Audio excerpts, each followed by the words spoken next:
శ్రీ మహాగణాధిపతే నమ, శ్రీ గురుభ్యో నమ, శ్రీ మహాసరస్వతి నమ. దత్తాత్రేయుడిని ప్రత్యక్షంగా చూడాలి అంటే ఒకే ఒక్క మార్గం ఉన్నది.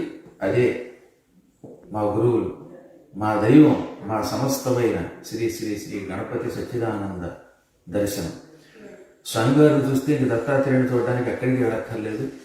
అది నా నమ్మకమే కాదు, నేను ఎన్నోసార్లు ధ్యానంలో దర్శించి మీ అందరికీ చెబుతున్న మాట.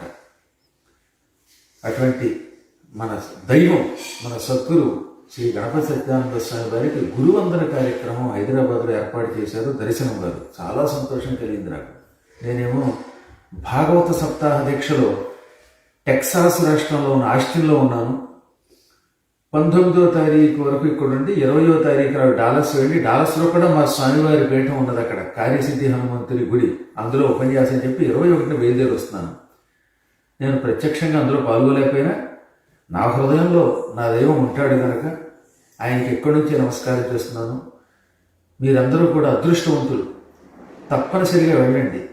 వెళ్ళి స్వామివారికి జరుగుతున్న ఆ అపూర్వమైన గురువందర కార్యక్రమంలో పాల్గొండి. స్వామి దర్శనం వల్ల, స్వామి సేవ వల్ల, స్వామి నామస్మరణ వల్ల తప్పక మీరందరూ ధరిస్తారు. ఈ ప్రపంచంలో ఎంతటి కరుణాస్వరూపులు చాలా అరుదుగా ఉంటారు.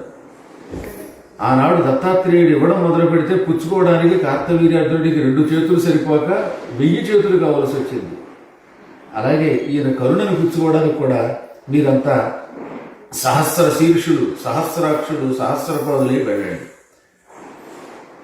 మరొక్కసారి భక్తి శ్రద్ధలతో సద్గురు పాదపద్మాలకి నమస్కారం చేస్తున్నాను. తొందరలోనే స్వామివారి మీద నేను రాసిన 108 పద్యాలు ఉన్నాయి, అందమైన పద్యాలు. ఆ పద్యాలను పుస్తక రూపంలో మీకు అందజేస్తున్నాను.